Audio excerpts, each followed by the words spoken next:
Here's more wrestling news for September 14th, 2022. We're starting off with Raw, and during this week's show, a certain song was played that had people momentarily excited as Living Colour's Cult of Personality could be heard on TV. That theme song used by CM Punk, there was an instance where fans thought that maybe this was the return of the controversial former AEW World Champion, but it wasn't meant to be. Instead, the song was part of an NFL commercial hyping Aaron Rodgers, but that didn't stop Hit Row's Top Dollar from getting excited. In a tweet, Dollar said he'd gone to the kitchen, and when he heard the song, he almost dropped his food running to the living room to see what he thought was CM Punk. Unfortunately for Top Dollar, this wasn't the return of CM Punk, but given what's been happening at AEW and the threat of legal action related to the post-all-out fight, WWE are probably hesitant to ever work with him again. When you think of tag team wrestling, few pairings have been more successful than the Dudley Boyz, who have held tag gold for WWE, ECW, WCW, TNA, and countless other promotions. Now the team of Bully Ray and Devon are set to reunite, albeit not for a match, but instead, Devon will be at ringside for Bully's match against Matt Cardona on December 17th. Bully and Cardona will face off at the Battleground Championship Wrestling event, and while Devon has been retired for years, we can't count out one last 3D from the legendary tag team. In January, Shane McMahon returned to WWE at the Royal Rumble, but was fired days later due to his actions backstage at the show. At the time, it was reported that Vince McMahon said his son would never get another pop from the crowd as long as he was in charge, but that reign ended with Vince's retirement in July. Now, Stephanie McMahon, Nick Khan, and Triple H are running things, and Shane McMahon's return is in the works. Sources note that Shane will once again have an official role on SmackDown, where he will play an important role in the run-up to Survivor Series on November 26th. Shane will be on screen at odds with Triple H and Raw, which will lean into the real-life power struggles behind the scenes, as Shane was once expected to inherit the company from his father, which instead went to Stephanie and the Game. Neither Shane or Triple H are expected to compete at Survivor Series, but the report adds that the prodigal son will be back until Wrestlemania 39, at which point he will be slowly phased out of programming. When Shane returned in January, the plan had been for him to work an angle with Seth Rollins in the run-up to Wrestlemania 38, and now, albeit a year late, those plans could soon be put in motion. During last night's final episode of NXT 2.0, a lot changed on the show, including the return of the black and gold branding for NXT, but the new era of the brand will have to go on ahead without Yulisa Leon. Leon, Valentina Perez, and Sanga were featured in a backstage segment during last night's episode, and Leon was seen wearing a knee brace. Yulisa revealed that she will be out of action for at least 9 months due to the injury, prompting Valentina Perez and Sanga to comfort her. It's also been noted that Leon is expected to be out of action for 9 months, which would make her return window around the middle of June next year. This is a huge setback for Leon, who was recently part of the Fatal 4-Way Tag Team Elimination match to determine new NXT Women's Tag Team Champions, and we're sending her the best at this difficult time. For years, fans have speculated about a possible match between Roman Reigns and The Rock, which has never looked more likely now. It has been reported that Reigns vs. Rock is the plan for WrestleMania 39, and we also know that the Brahma Bull has no movie projects lined up for the first quarter of 2023, a sign to some that he'll be busy with WWE. This week, Reigns appeared on Logan Paul's Impulsive podcast and was asked about the potential match, saying, "I don't book the show, brother. I mean, I'm up for anything. They keep trying on this one. If it works out, I'm ready, and it seems it's been this way." Reigns was able to not reveal anything about the match, but it's no secret that both men have been interested in the bout, with a WrestleMania match even being teased on an episode of Young Rock. The Tribal Chief versus the Brahma Bull is certainly a match worthy of the main event of WrestleMania, but it's ultimately up to WWE's team and The Rock as to whether that match happens next year. Over to AEW now, as the company is missing several of their very top stars. The AEW Trios titles are off to a rocky start, and the AEW World Championship is currently vacated. It's safe to say the things in the All Elite promotion have been far from perfect as of late, and that's apparently the fault of one man, and it's not CM Punk. Well, speaking on his Experience podcast, Jim Cornette argued that Hangman Adam Page is the source of AEW's problems and explained why. "I can't even believe they put Hangman Page in the tournament. when there's the weasel that started the whole thing on a public basis. And they reward him for being the instigator for their entire company falling apart by putting him back in the world title tournament.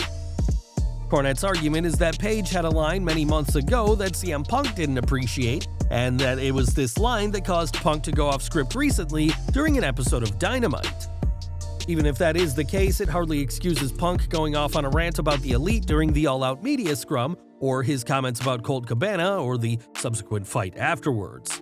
Punk has said he wants people to speak to him if they have a problem, something Punk chose not to do with Page's promo from months ago, but as far as Cornette is concerned, this is all the Hangman's fault. Now, last month, Patrick Clark was arrested multiple times, in the latest incident for the problematic former superstar. The ex-Velveteen Dream was arrested over an alleged battery incident at a gym and for violating terms of his parole over a previous arrest, and there's been an update in the case. PW Insider reports that Clark is slated to be arraigned for his probation violation this Monday, September 19th at 1:30 p.m. Eastern in Seminole County, Florida. Despite hopes by Clark to be rehired by WWE, that seems less and less likely, so it remains to be seen what he does next, both in the ring and in the courtroom. Back to Raw now, as this week's show saw a full show, including a match featuring Edge, but things weren't done when the show went off the air. In a dark match just for the live crowd, United States champion Bobby Lashley put his title on the line against Damian Priest. Despite Priest being a member of the Judgment Day, Lashley was able to put him away with a spear, retaining the United States title and sending the crowd home happy. Next week, Lashley will have a televised title defense when he puts the title on the line against Seth Rollins, in what the Visionary, who hasn't held gold in 3 years, hopes will be the last title defense for the Almighty. Earlier this month, Malachi Black parted ways with AEW after Tony Khan reluctantly granted Black the release he had previously turned down. Now, AEW is without the leader of the House of Black, but there are still plans in place for the group. That's at least according to filings with the U.S. Patent and Trademark Office, as on September 8th, AEW filed a new ownership claim for the term House of Black. Despite reports of Black wanting out being circulated at the time, AEW went ahead with the filing, so we'll have to see what the group of Brody King, Buddy Matthews, and Julia Hart do now without their leader.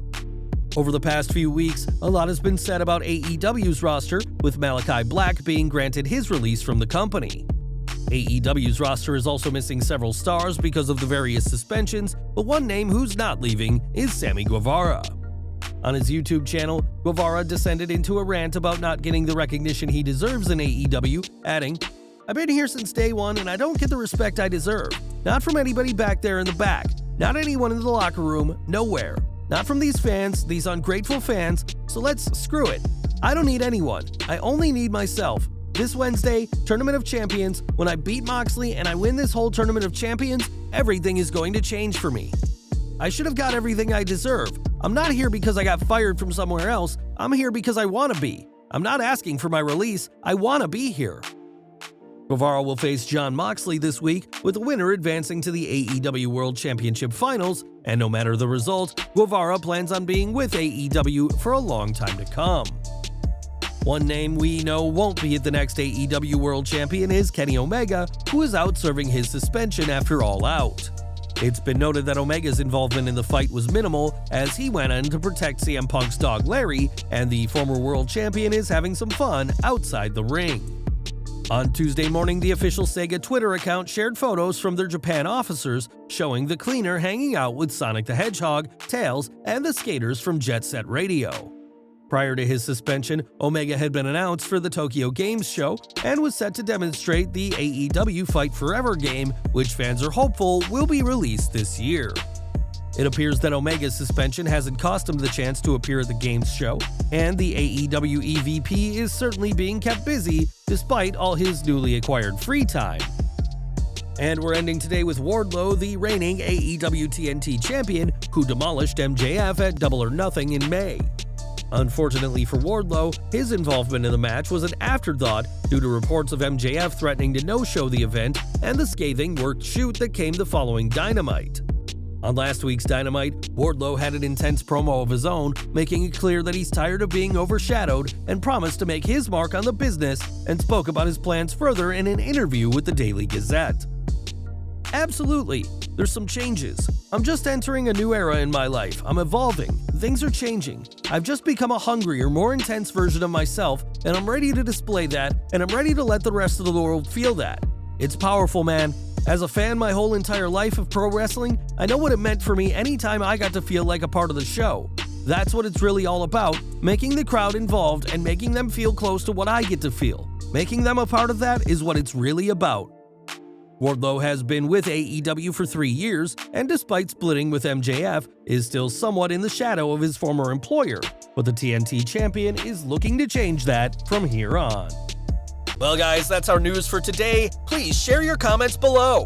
Also hit the like button, subscribe to our channel, and hit the bell icon to receive all notifications. And as always, thanks for watching.